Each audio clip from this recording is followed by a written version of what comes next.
Oh, that's awesome. Yeah, so thanks for coming and coming to hear me. I'm really excited, obviously, to be here. Scott is right. Scott and I have worked together for 20 years before I was called to my own full-time ministry and off to the Coburg area. And actually, that whole thing of Scott asking me questions and not taking my advice, I actually learned that from him. So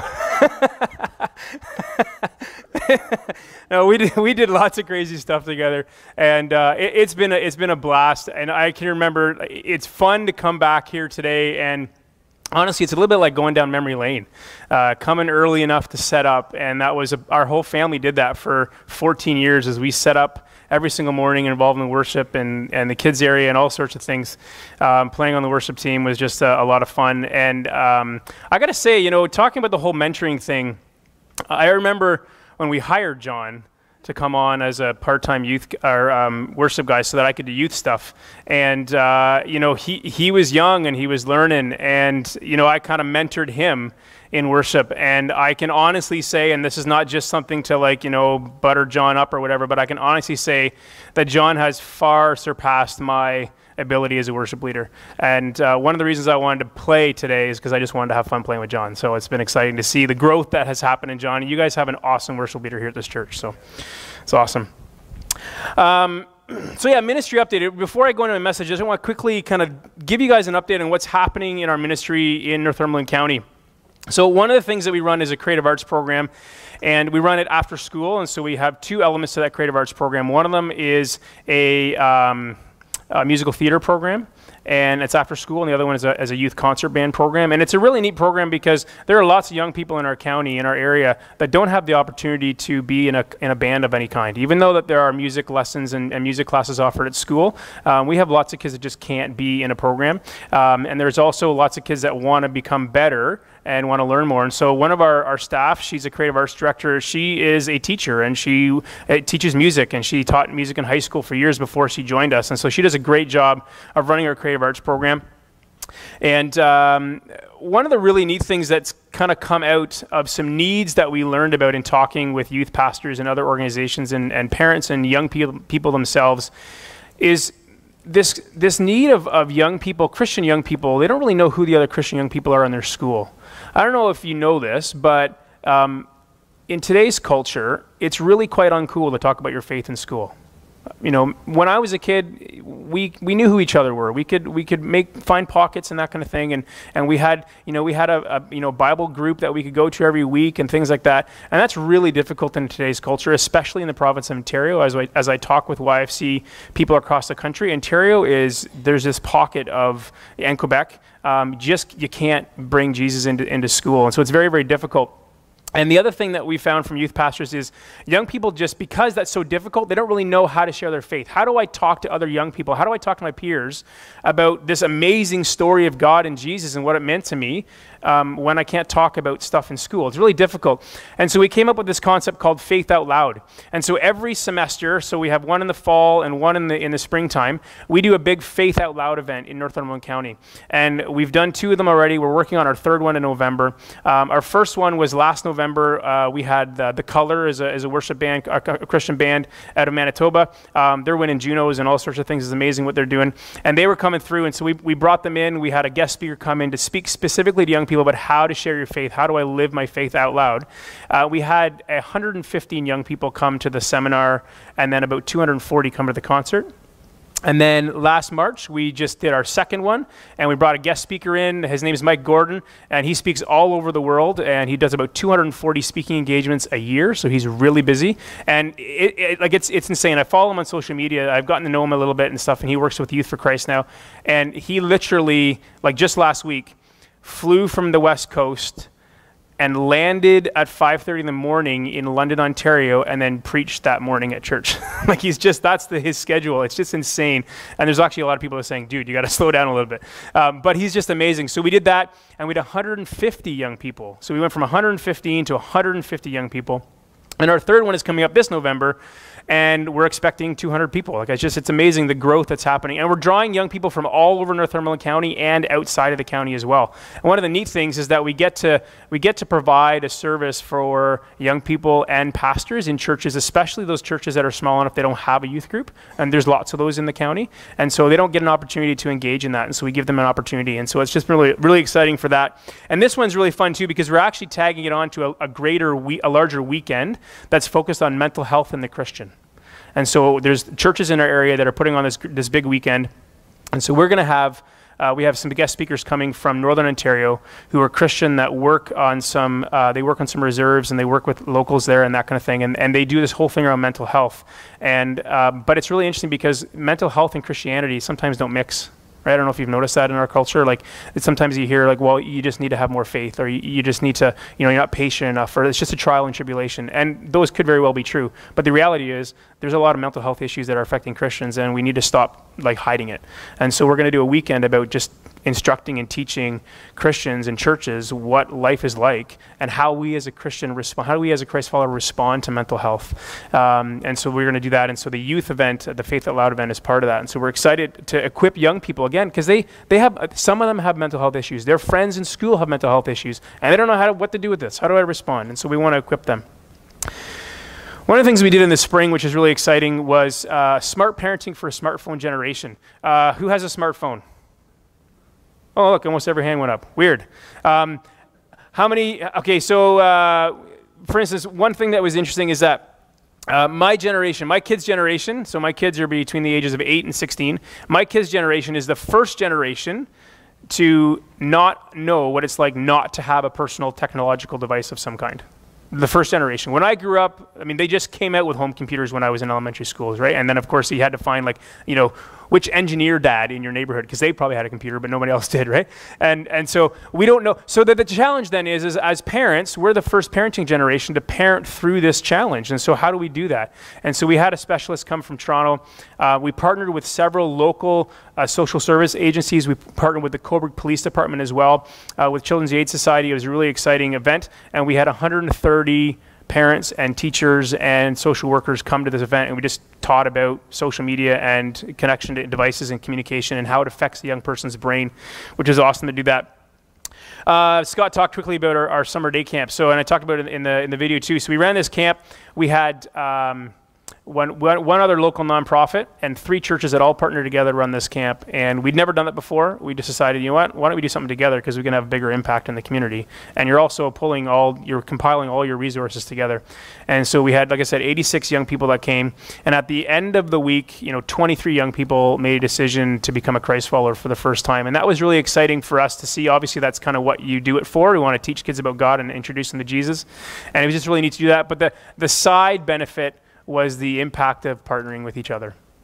And just, you do things together and you realize, wow, like, what else could we do if we do things together intentionally and purposefully and not competing, right? And that kind of thing. So it was exciting to do that. Cobourg Cougars, this is the thing that I love to do is I get to spend time with the Cobourg Cougars. It's a hockey team. It's junior A, so it's one level below the Peterborough Petes, but the same age group, and we still get kids from all over the place. We have players from all over North America that come. There are some teams that do get players from around the world, but for us at this point, it seems to be United States and Canada. And I love to do this. So every 2 weeks, I bring pizza in after practice. Pizza is a great thing because they're guys and they're hungry. They just come off the ice. They're really hungry. And so I bring pizza in. And I will say that I'm very blessed to have a very supportive team and management ownership that appreciate what I bring as a chaplain to the team. But the entire team stays for chapel. And so I have 23 young men that sit at their stalls in the dressing room. They invite me into the dressing room and do chapel with them. And it's just really neat to be able to do that. We pray for each other. I pray for them. And it's interesting to see as the season progresses, because at the beginning, you have this, prayer requests are all around hockey, right? Like help us to play better, help us to play as a team, pray for injuries, that kind of thing. And then as the season progresses, as they get to know me and I get to know them, then all of a sudden the prayer requests become more personal. And I can still remember getting a text from one of the players 2 years ago at 11 o'clock at night, and I just didn't think that he engaged at all in chapel. He just kind of sat there and listened. He never said anything. There was no verbal cues that he was enjoying anything. And about 3 months into the season, he texted me at 11 o'clock at night, and I just happened to be up and have my phone. He said, "Hey, Tony, can you pray for my mom? She'll be in surgery at Sunnybrook tomorrow." And so I prayed for his mom, and then the next day I texted him, and he updated me and said that went really well. And from then on, he was engaged in chapel, to the point where he would start to give suggestions of other players that we should pray for. Like, it was incredible. He just understood the concept of prayer, and it was really cool. So I love doing that thing. We give out personalized Bibles, and so we make a Bible up. We do it with our local Christian bookstore. So we order Bibles, and then we get the Cougars logo put on the front, so embossed right on the front, along with their name and jersey number. And if any of you are into organized sports at all, you will understand that a name and jersey number is equal to their whole identity. Like, that number means everything to them. And so we give them a Bible at the end of the season. It's just really amazing. A few quick growth opportunities. One is we're starting a cheer crew program, which we're going to bring young people in from the community who do not have the ability to either attend games or play hockey. And we're going to bring them into the rink an hour before a Cougars home game. We're going to feed them dinner. We're going to make posters. We're going to do noisemakers. We're going to have games. We'll do a little chapel session with them. And then they will be the cheer crew at the game that night. So these kids will be able to come to the game. We'll have a reserved section with a banner that says cheer crew. And they will have a sense of identity, sometimes for the first time in their lives. And they'll belong to something. And so we're really excited about that. And it's just been neat to see all the different people kind of come on board and want to support that. And the other thing that just happened is it's the craziest thing. So Port Hope is 10 minutes away from Cobourg, and they have a junior C hockey team called the Port Hope Panthers. And I always thought, wouldn't it be cool if we could like do some chaplain stuff with the Port Hope Panthers, because we're so close together. And so I started talking with the owner about a year ago. And it was just kind of, she was feeling me out and kind of just checking the whole thing out, and it never kind of went anywhere. And she was sort of interested but not interested, and it just kind of died. And so I thought, okay, I'll leave it. I don't want to be too pushy and that kind of thing. And then the Cobourg Cougars and the Port Hope Panthers just this spring developed a strategic partnership where they are actually now sharing ownership, they're sharing resources, they're sharing volunteers, they're sharing staff and programming. So guess what that does for us? Opens up a door.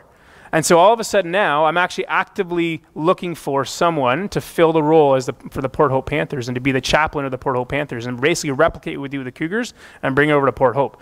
And so we're really excited about that. So that's actually one area that you could pray for us, because it's a brand new thing. And I know that there's some owners and management that are a little bit leery about what a chaplain is and what we do and that kind of thing. And so we certainly appreciate your prayers on that. Again, I want to make sure that you understand how thankful we are for your partnership as a church. One of the things when you're a missionary is you raise your own support, and it's a blessing for us to be able to do that, and we have some really amazing partners, and KCC is one of those partners, and we're just really, really thankful for that. And like I said in the video, you enable me to do the very thing that God has called me to do. And I know that when I walk into the Cougars dressing room, especially at the beginning of the season where there's a lot of guys I don't know and I might be nervous and all that kind of thing, I know when I'm carrying my stack of 8 pizzas into the dressing room that I'm not going in there alone, and I've got a great team, and you guys are with me, and so I just thank you so much for that. All right, enough about that. I want to talk about encouragement, because this has transformed. It's transformed me, and it's transformed how we do ministry and what we look at. So the power of encouragement. So what is so powerful about encouragement? What is so powerful about encouragement? Well, it does 4 things. It helps to provide us with energy to accomplish our objective. It helps us to change our perspective.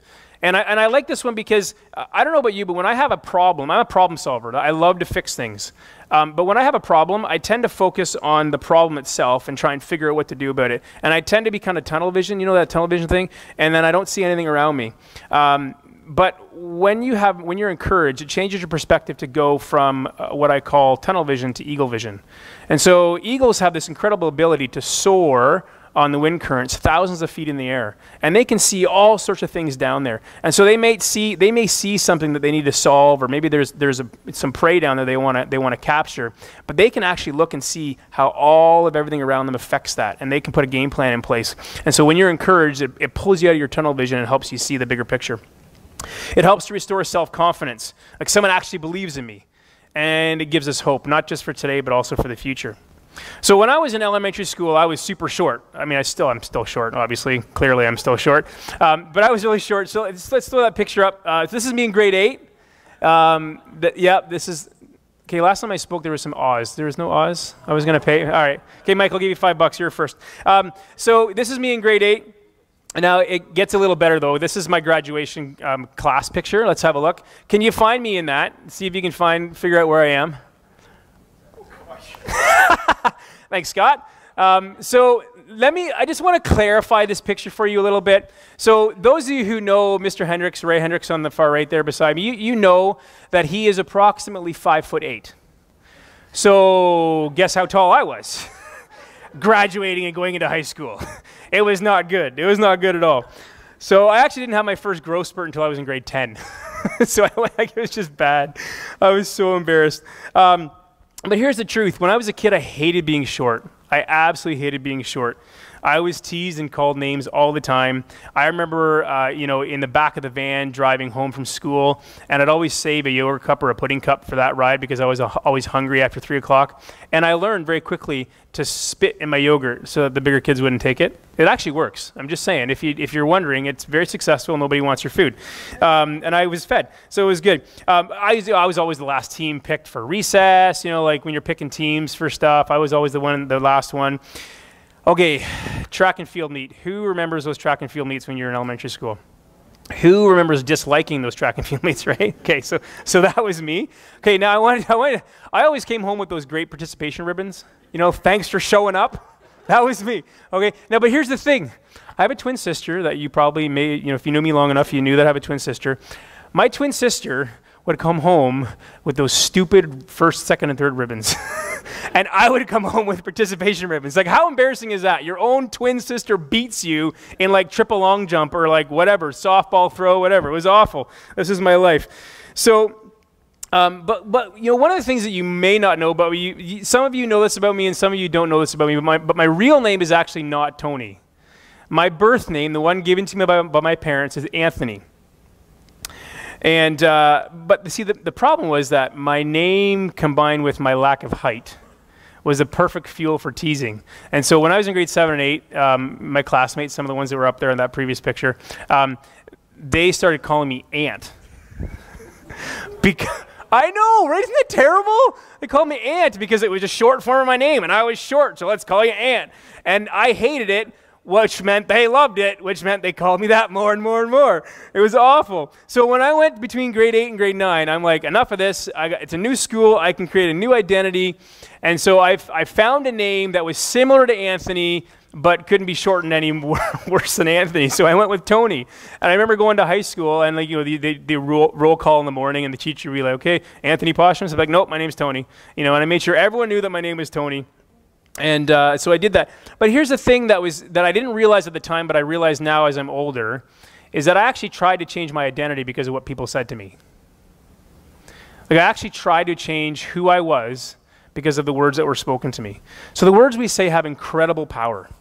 So what does the Bible say about encouragement? So our key verse today is Proverbs 12, verse 25. And I love this verse. Worry weighs a person down. An encouraging word cheers a person up. So the word encouraging in the original Hebrew, the word is tob, and what it means is an adjective, and it means pleasant, agreeable, good or excellent, valuable, comparatively better, or the short definition, which I absolutely love, is the word beautiful. Let your words be beautiful. So tell people things like, you have a real gift in such and such. I love your smile, it lights up the room. You're a great helper when you read to your sister. I'm so thankful for you. You have an incredible servant's heart. I'm proud of you. I've said this already before, but John, I love your passion for leading people into worship through music and worshiping God through music. I love that.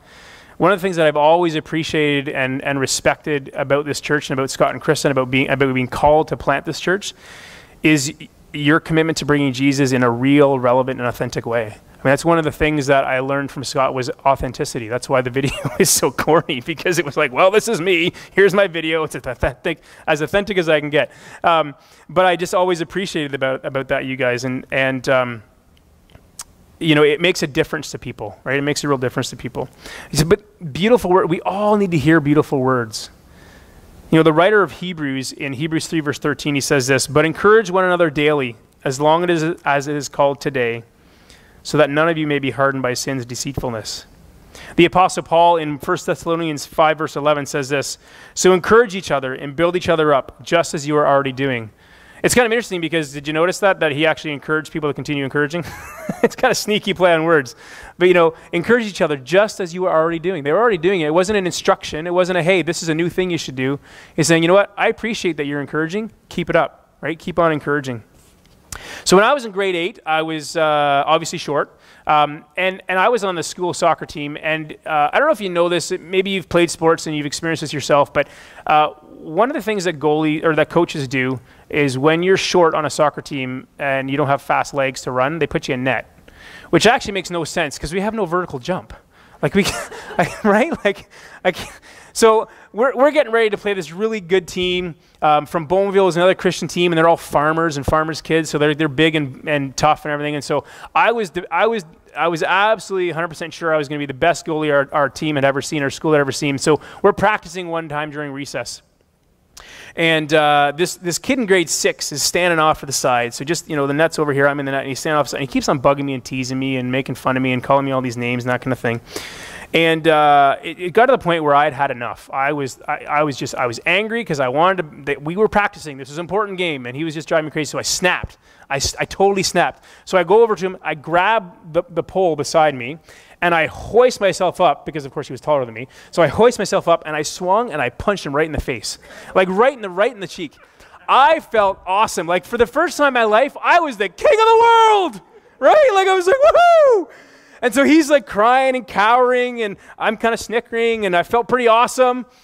And then this weird thing happened. I started to feel not so awesome, right? I started to feel a little guilty, a little bad. And I don't remember if I apologized to him or not. I really hope I did. It was so long ago, I don't remember. But I felt really bad. But see, here's the thing. All I wanted from him was to be encouraged.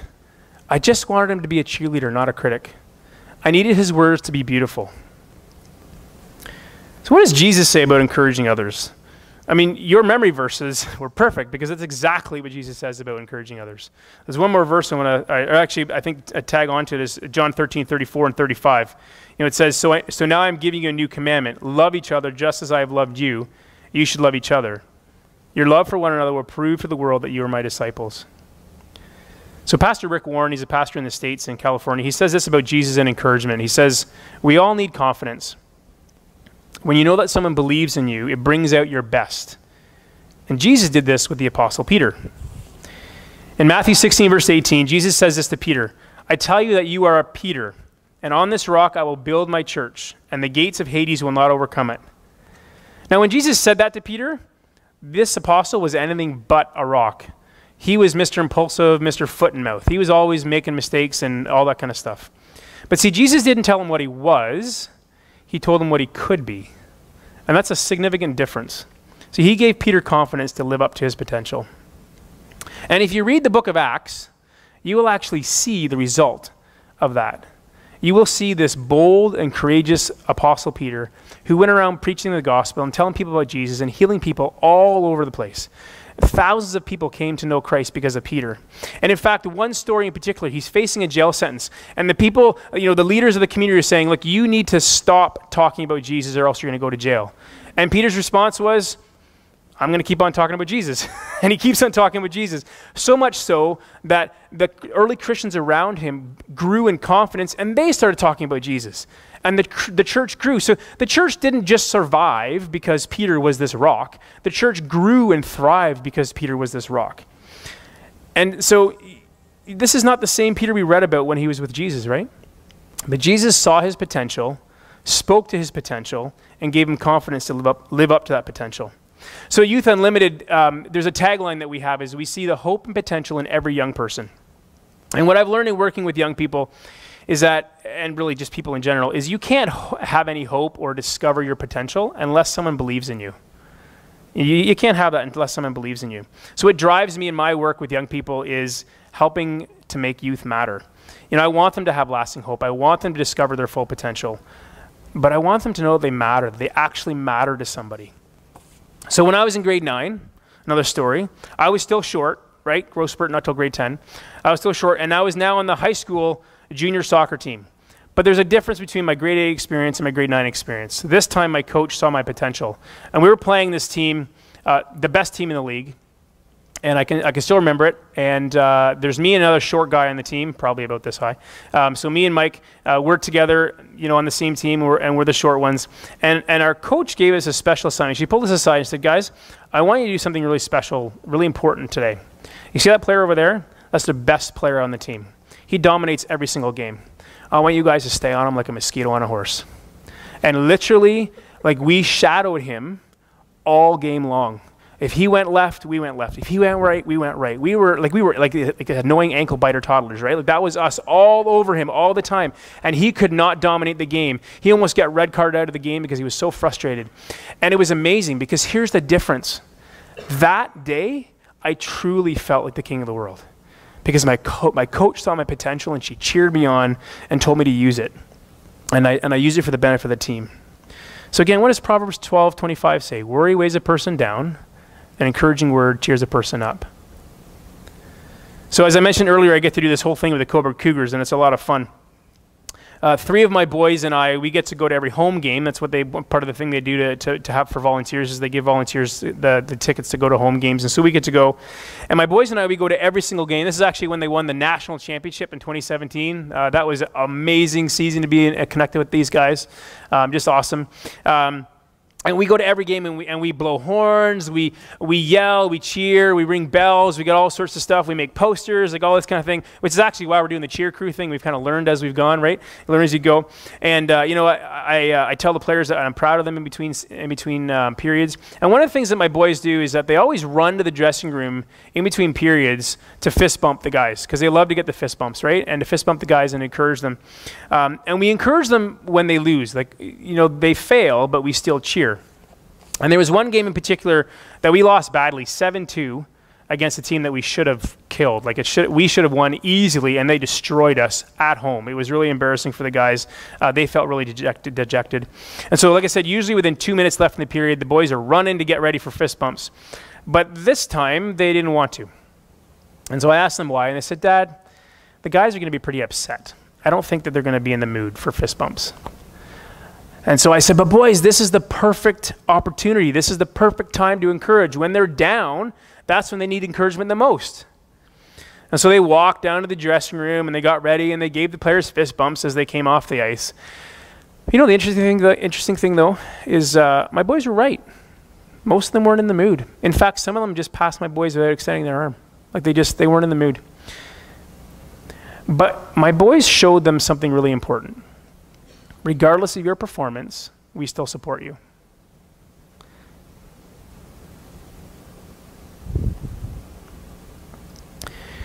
Cheering doesn't stop when the winning stops. And how often in life do we stop encouraging people around us because they're going through a tough time? Or because they're having a bad day? Or because they swore at you? Or because they didn't clean the dishes properly? Right? How many times do we miss out on a significant life-changing opportunity because they failed? Right? We do that way too often. I do it way too often. And the neat thing is, it was a good lesson for my boys to learn about encouragement, but it was also a great lesson for the players. They learned to expect fist bumps regardless. And I remember we traveled to their last game of the season. They were in the playoffs. They were down 3-1. They were playing in Aurora. And we just thought, you know what, like, if they lose, this is the last game. We won't see them again until next season. And so my boys and I decided, why don't we drive to Aurora? We'll surprise them and show up at the game. And so we'd never been to the Aurora rink before. We had no idea where to go. I had my Cougars jacket on, so thankfully I could kind of get into some places. And so I was asking people, like, where's the Cougars dressing room? And so there's this doorway, and the dressing room is right here, and then immediately outside of the dressing room is 6 steps up to the rink. And so the guys had to actually walk upstairs to get into the rink. So you get this little landing of literally like 3 feet by 4 feet. And so they were in the dressing room right before. They'd already done warm up and stuff. And so we thought, okay, let's stand right outside the door and surprise them. And we've got double doors behind us, so we can't really go anywhere else. We're all squished in this corner. And it's always the captain that leads the team from the dressing room. And so one of the captains, we had 2 last year, one of the captains, he opens the door and sees us. And he closes the door and goes back into the dressing room. I'm like, what happened? This isn't good. That wasn't the response I was expecting. And then you can hear him through the closed door. Guys, Tony and his boys are here. And like the dressing room erupts and they get all excited and they open the door and they're all coming out and they're fist bumping and all excited. And they lost that game 6-2. They got killed.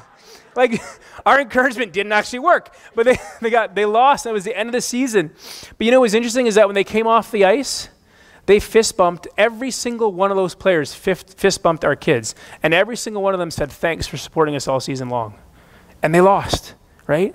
And that's what we need to be doing. So one of the things that's been happening is cheering a lot at games results in some kind of a reputation. So some of the players' parents, last season they started calling me the cheering chaplain. It was like this really interesting nickname. I wasn't expecting it. So the cheering chaplain, so it's really cool to be known as a cheering chaplain. So therefore, I have to cheer as much as I can, because otherwise, you'd be not your identity. So I'm cheering as much as I can. But one of the things that it caused me to think, I was on a walk with a pastor friend of mine in Coburg, and I was telling you about that. And as I'm talking to them, I'm realizing, this makes me ask a question. Like, do people in my life, my personal life, outside of the Coburg Cougars ministry and what I do there, but when I'm at home, when I'm at work, when I'm at the grocery store, when I'm getting gas, when I'm at church, do people see me as a cheerleader or as a critic? And it kind of made me kind of self-reflect a little bit. So then the question then for us today is, how are we as a church community, as a faith community, as a family, as a community, how are we seen to people around us? Do they see us as critics or as cheerleaders? So how are we doing? And it makes me then think, okay, so how can we do things better? Because we can always improve, right? We can always improve. So how can we encourage better? Well, there's three things that I want to leave with you guys. So one is, think before you speak. Think before you speak. This is an awesome proverb. I love this. Proverbs 10, verse 19. The New Living Translation says this: too much talk leads to sin. Be sensible and keep your mouth shut. Like, just don't talk. Stop talking. Not good. Right? Peter, the Apostle Peter, foot in his mouth. Like, I'm sure there was times Jesus was saying, dude, can you just stop talking? Like, right? So keep your mouth shut. The second one, when you speak helpful words. Proverbs 10, verse 19. No, I just did that one. Here we go. Ephesians 4:29. Don't use foul or abusive language. Let everything you say be good and helpful, so that your words will be an encouragement to those who hear them. And I just want to modernize that a little bit. Social media is all over we're all engaged in social media in some shape or level form every single day. And if you're not, it's 2018, so we can talk later. But like, are we tired of all the negativity online?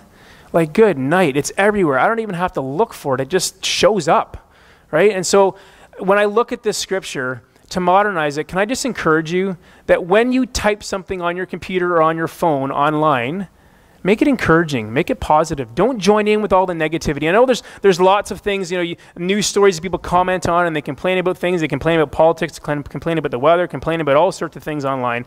But it would just be, I think it would be awesome if we were just all positive and encouraging, and just encourage people online.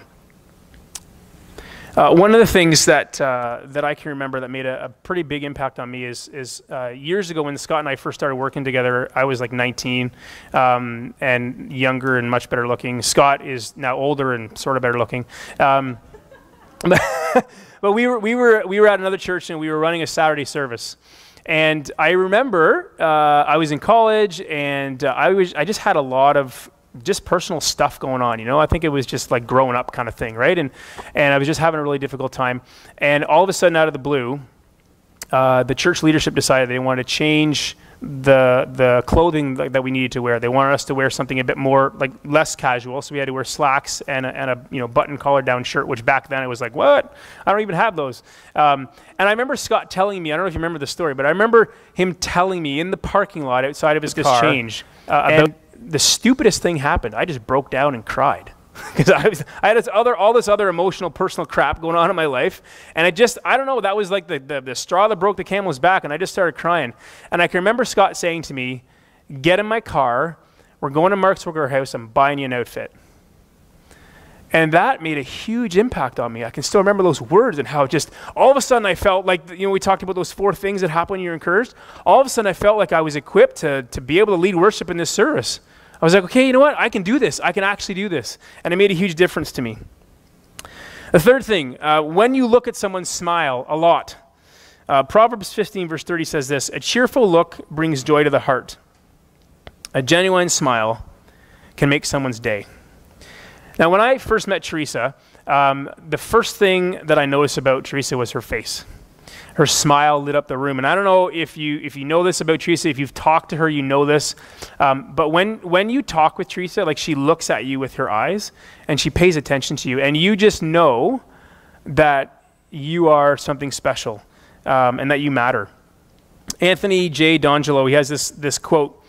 He's a great quote, not just because of his first name, but it's actually a good quote. And he says, "Smile, it is the key that fits the lock of everybody's heart."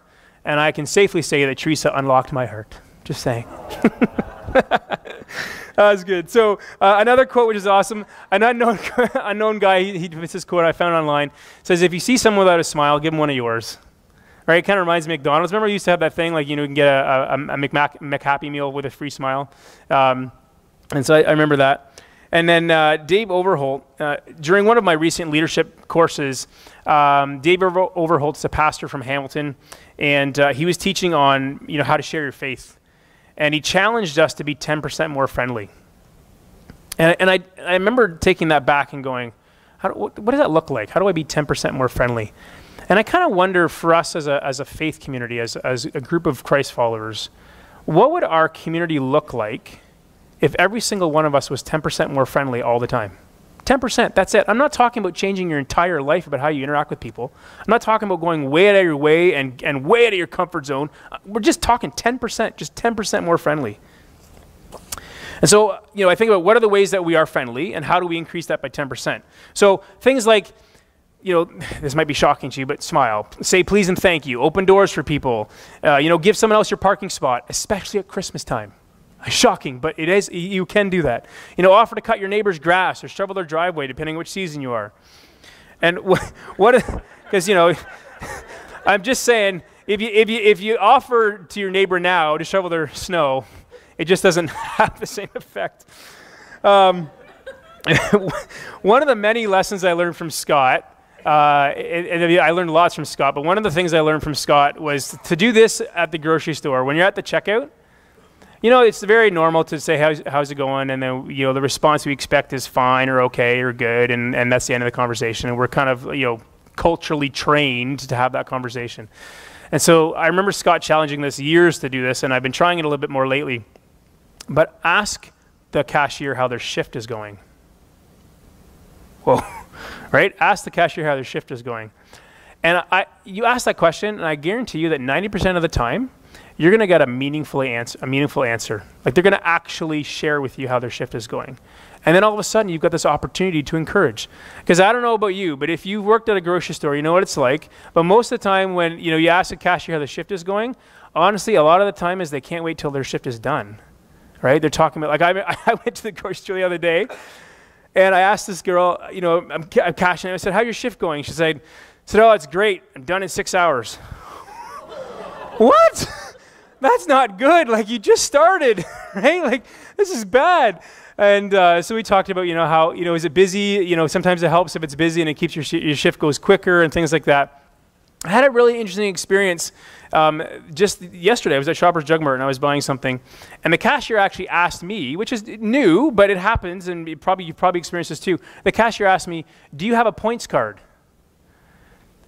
And I did. So I was like, "Oh yeah, I do. Thanks for asking. I normally forget." And then she's like, "Yeah, I know a lot of people forget." And then she said, "Yeah, I didn't even know that we had a points card until I started working here." And then we had this whole conversation about points. And I left smiling. She stayed smiling. Like, it was an incredible conversation. Just a silly, dumb question about points. How often are we like, "Yeah, but here it is." Right? End of conversation. We have opportunities to encourage people. And I actually felt encouraged by her. So 10% more friendly. So this actually sounds like something I've heard before. Jesus, he said this thing, it's often referred to as the golden rule. Maybe your parents drove that into you as a kid, right? The golden rule is do unto others what you would like done to you. And so I think about, what are the ways that I want to be treated? I need to treat people that way. What are the beautiful words that I need to hear? I need to say those words to people. So I have this encouragement folder that I keep.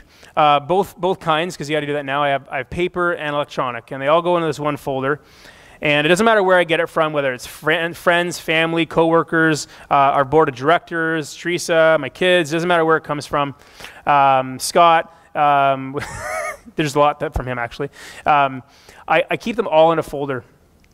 And when I'm having a really bad day, like most of us have bad days, right? We all have bad days. When I'm having a bad day, I open up that encouragement folder and I read some of those encouragement letters and notes to me. So what do I get out of that? I get out of that 4 things. Energy to complete my objective, a change of perspective, restoration of self-confidence, and lasting hope. So what you say to people is powerful. You have the ability to tear someone down or lift them up. You can dump on them, or you can give them lasting hope.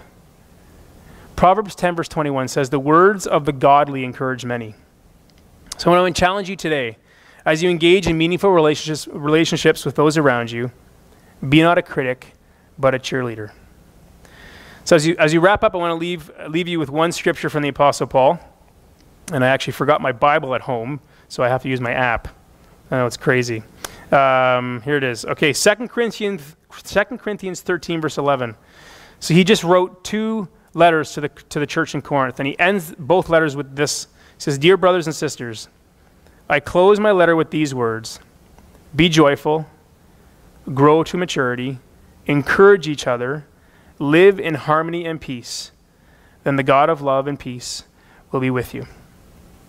And that's all I have to say about that.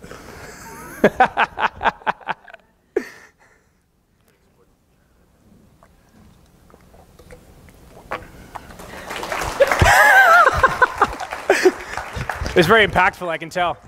They're just chewing through it. I just want to help you with one point he made, just in case. When you ask someone how their shift is going, make sure you put the emphasis on the right syllable. Otherwise, it comes out very differently. Anyway, I'll let you ruminate on that. Right now, our basket people are going to come forward, and they're going to have outies and then innies. The outies are the ones you take stuff out of, and the innies are the ones you put stuff in. We're very proud to be sponsors of Tony and Youth Unlimited through our church, and so a portion of your contribution will go to continue to support them. And just sharing my heart here, I want to do even more for them next year. Let's keep supporting these guys. You know, it's one of the best parts about mentorship is when you mentor somebody and they go and do a way better job than you are. And that's Tony right now. He's reaching people I couldn't dream about reaching. He's actually inspiring me back this fall to really put the afterburners on and take KCC through the ceiling, right? And so that's an encouraging thing. So thank you, Tony. Thanks for coming and sharing. After the baskets have come around, the gang are going to lead us in a course. So probably lead it while you're sitting and then give you a chance to stand afterwards.